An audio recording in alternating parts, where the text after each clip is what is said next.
Mara ghafla tukasikia dirishani mtu anakohoa. Sisi kwa mshtuko mkubwa tukafungua pazia wote kwa pamoja. Naam, karibu tena kwenye mkasa wa Neema, ikiwa ni episodi ya pili. Karibu tuendelee na mkasa wetu pendwa wa Neema, wenye kufundisha, kuburudisha na kusikitisha pia. Nikukumbushe tu, kama bado huja subscribe, fanya kama una subscribe hapa YouTube kama Mr. QBoy_TV1 ili uwe wa kwanza kupata notification kila siku tunapopandisha episodi mpya. Moyo ukaanza kunienda mbio, nikajua hapa kwisha habari yangu. Kichwani nikaanza kuona picha za gereza, mara Segerea mara Ukonga, mara Segerea mara Ukonga. Basi bwana, nikajikaza kikike, sikutaka hata kuoga. Kichwa hakikuwa sawa kabisa, nikavaa nguo zangu fasta. Kilichonijia kichwani kwangu ni kufunga mlango niondoke na funguo. Nikaenda mpaka mapokezi pale, nikalipa tena hela ya kulala. Nikamwambia mhudumu tunaendelea kulala, lakini mimi natoka, ila ninachoomba msimsumbue mister, maana amelala, amechoka sana na anahitaji kupumzika kwa muda mrefu. Hata kama ni usafi nitakuja kufanya mimi, nitachukua mashuka na kuyabadilisha mimi mwenyewe, naombeni sana. Sawa, nashukuru Mungu, wahudumu walinikubalia wakasema sawa. Wakati natoka nje, mume wangu akanipigia simu. Halo mke wangu, nikamwambia halo. Akaniambia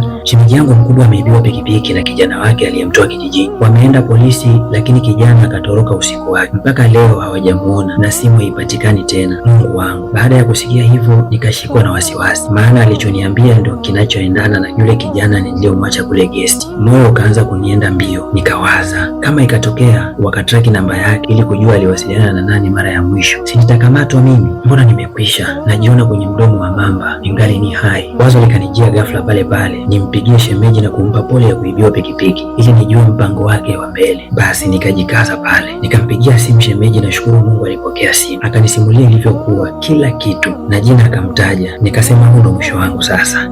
Nikaishiwa nguvu, nikahisi kuchanganyikiwa, pozi lote likaniisha. Nikawaza mimi sijaua, nikienda polisi nitawekwa ndani na uchunguzi mpaka uje ukamilike, nionekane sina hatia, sio leo, na nikija kutoka na kutana na kesi ya kumsaliti mume wangu. Hapo ndo akili ikazidi kuvurugikiwa kabisa. Nikapata kiu cha ghafla, ikabidi niende dukani kununua maji ya baridi. Nikachukua maji ya baridi pale dukani, nikaanza kwa kujimwagia kichwani, sikujali hata zile nywele za gharama nilizozisuka. Kisha nikanywa fundo 2 za maji, kichwa kikawa kina vitu vingi, sikujua hata nifanye nini. Basi mdogo mdogo nikaanza safari ya kwenda nyumbani, huku nikiwa na mawazo mengi sana kichwani. Nikasema kama amekufa, akianza kunuka itakuwaje pale gesti? Wazo likanijia niende duka la dawa kuulizia kama kuna mafuta ya kupaka maiti isitoe harufu. Nilipofika dukani wakaniambia hakuna, kuna sindano tu, na zenyewe mpaka dokta hospitali kubwa mara nyingi ndo anakuwa anazo. Nikaona huu mtihani sasa. Nikatoka nje ya duka la dawa. Nikiwa nje ya duka la dawa nikapata wazo, nikaamua nimpigie simu rafiki yangu Witi kama yupo kwake ili niweze kwenda anipe ushauri. Bahati nzuri alikuwepo, nikachukua bodaboda chapu haraka mpaka Bonyokwa. Kufika nikakuta anakunywa waini, maana shoga yangu huyu anapenda sana kukesha klabu na anapenda sana kulewa, yaani kwenye swala la kulewa sio shida zake.